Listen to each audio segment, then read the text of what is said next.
Visto l'andazzo, non si possono risparmiare critiche all'amministrazione comunale di Agrigento guidata dal sindaco Lillo Firetto.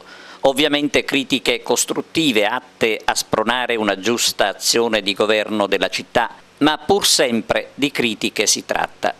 Ci sono problemi che rendono la vita impossibile agli agrigentini, un esempio per tutti il disastro delle strade. Ebbene, quale sarà il futuro dell'attuale amministrazione comunale? Ci sarà opposizione o verranno strette alleanze che metteranno al sicuro la Giunta? Una voce su tutte è quella che vorrebbe Forza Italia a fianco di Firetto. Dal canto suo proprio Forza Italia con Pasquale Spataro si dice disponibile per aiutare la città a cambiare marcia con i cittadini che devono ricevere le risposte che non hanno mai ricevuto. Ma ascoltiamo il consigliere di Forza Italia che fa chiarezza sulla questione. Ingresso di Forza Italia nell'aula Sollano in Giunta.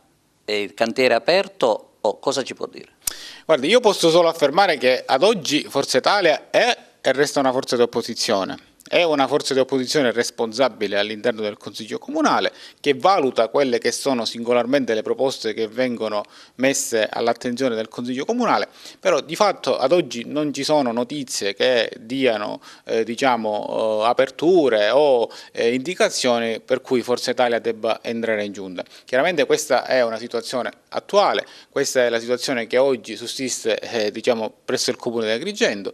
Io sono un semplice consigliere comunale, per cui ho le mie interlocuzioni col sindaco sul piano amministrativo e sul piano di quello che c'è da fare nell'interesse della città.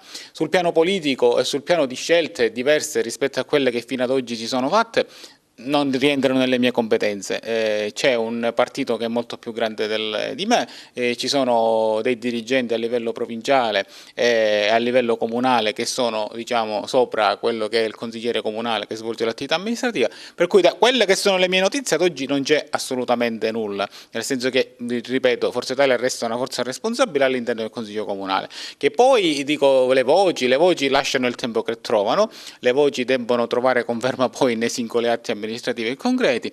Il fatto che Forza Italia voti favorevolmente ad alcuni atti che vengono proposti dalla Giunta, che vengono proposti dall'amministrazione, non significa necessariamente che Forza Italia sia una forza di governo comunale, significa che Forza Italia è una forza di opposizione responsabile, per cui va a selezionare gli atti amministrativi che vengono posti all'attenzione e i singoli consiglieri comunali decidono di determinarsi in maniera collegiale rispetto a quelli che sono gli effetti che questi atti producono nei confronti della cittadinanza. Per cui posso dire che fino ad oggi non c'è nulla, fino ad oggi restiamo fermi sulle nostre posizioni, poi il futuro non so quello che succederà da qui nel futuro prossimo o da qui nel medio-lungo periodo.